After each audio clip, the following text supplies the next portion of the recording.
নমস্কার, ডক্টর রূপস চ্যানেলে আপনাদের সবাইকে স্বাগত। আলোচনার বিষয় হচ্ছে আজকের হঠাৎ পিরিয়ড বা মাসিক বন্ধ হয়ে গেলে কি করণীয়, এর চিকিৎসা কি, কি ওষুধ খেতে হবে। মাসিক হচ্ছে না তার মানে আপনার সমস্যা আছে, কোথাও না কোথাও সমস্যা হচ্ছে। এই ব্যাপারটা বুঝতে হবে। আপনার মাসিক হচ্ছে না সেটা অবশ্যই চিন্তার, কিন্তু অল্প পরিমাণে হচ্ছে। কোনো মাসে 3 দিন থাকছে, কোনো মাসে আবার 5 দিন থাকছে, এটা চিন্তার বিষয় নয়, এটা নর্মাল। যে মাসে মাসিক বন্ধ হয়ে গেছে আমাকে তৎক্ষণাৎ আগে প্রেগন্যান্সি টেস্টটা করতে হবে। যদি এরকম কোনো চান্স থেকে থাকে তাহলে সবার আগে আমাকে প্রেগন্যান্সি টেস্ট করে রুল আউট করতে হবে যেটা প্রেগন্যান্সির কারণে নয়, যে আমার প্রেগন্যান্সি এসেছে তাই মাসিকটা বন্ধ আছে, মিটে গেল। এবার দ্বিতীয়ত, আমার মাসিক হচ্ছে না, চিন্তা করতে হবে সেই মাসে আপনার খুব মেন্টাল স্ট্রেস হয়েছে কিনা।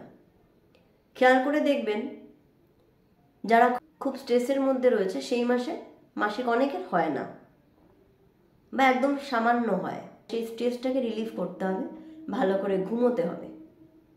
তৃতীয়ত আমাকে দেখতে হবে শরীরে হাইড্রেশন ঠিকঠাক আছে নাকি, জল পর্যাপ্ত পরিমাণে খাওয়া হচ্ছে কিনা, শরীরে রক্তের পরিমাণ ঠিক আছে নাকি, এই জিনিসগুলো খেয়াল রাখতে হবে।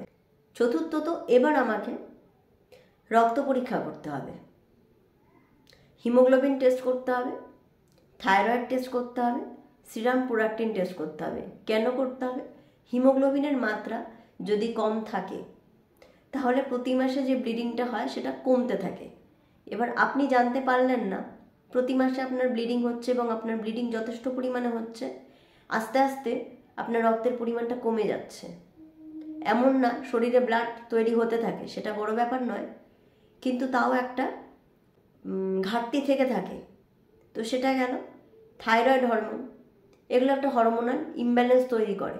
থাইরয়েড হরমোন, প্রোল্যাক্টিন হরমোন, এই প্রোল্যাক্টিন হরমোন পিটুইটারি গ্রন্থি থেকে বেরোয়। থাইরয়েড হরমোনের সাথেও একটা কানেকশান থাকে রিপ্রোডাক্টিভ সিস্টেমের, মেনস্ট্রুয়াল সাইকেলের। তো থাইরয়েড টিএসএইচ যদি কারোর বেড়ে যায়, থাইরয়েড স্টিমুলেটিং হরমোন বলা হয়, সেক্ষেত্রে আমাদের পিরিয়ড বন্ধ হয়ে যায়। প্রোল্যাক্টিনের পরিমাণ বেড়ে গেলে পিরিয়ড বন্ধ হয়ে যায়। পেটে যদি cyst, PCOD, polycystic ovarian syndrome বা ডিজিজ, সিস্ট ধরা পড়লেও বন্ধ হয়ে যায়। আর এই থাইরয়েড, প্রোল্যাক্টিন, পিসিওডি বা সিস্ট প্রত্যেকটাই কিন্তু ইনফার্টিলিটি করে, বাচ্চা আসতেও সমস্যা করে। এগুলোর দিকে খুব খেয়াল রাখতে হবে। কিছু হরমোনাল পরীক্ষা করতে হবে, হরমোনাল লেভেল টেস্ট করতে হবে। Serum FSH, follicular stimulating hormone, LH, luteinising hormone, এর পরিমাণগুলোও কম বেশি থাকলে পিরিয়ডটা বন্ধ হয়ে যায়। এবার যাদের পিরিয়ড হচ্ছেই না, কিছু অ্যানাটমিক্যাল পজিশনের গণ্ডগোল থাকে, তাদের হয় না পিরিয়ড, বাচ্চাদের ক্ষেত্রে বলছি, মানে যাদের সবে সবে পিরিয়ড শুরু হওয়ার বয়স তাদের ক্ষেত্রে, সেক্ষেত্রে অ্যানাটমিক্যাল গণ্ডগোলও থাকে। সেগুলো টিভিএস, ট্রান্সভ্যাজানাল এক্সামিনেশন করে দেখা যায়। আবার অনেকের ক্ষেত্রে যাদের বাচ্চা নষ্ট হয়ে গেছে, প্রথম বাচ্চা, মানে সার্জিক্যাল প্রসিডিউরে বাচ্চা নষ্ট হয়েছে, ওষুধ খেয়ে বা ওষুধ খাওয়ার পরেও কিউরেটেজ করা হয়, সেক্ষেত্রে দেখা যাচ্ছে তারপরে বাচ্চা নষ্ট হয়েছে, তারপরে এই কিউরেটেজ করা হয়েছে, তারপরে পিরিয়ড হচ্ছে না।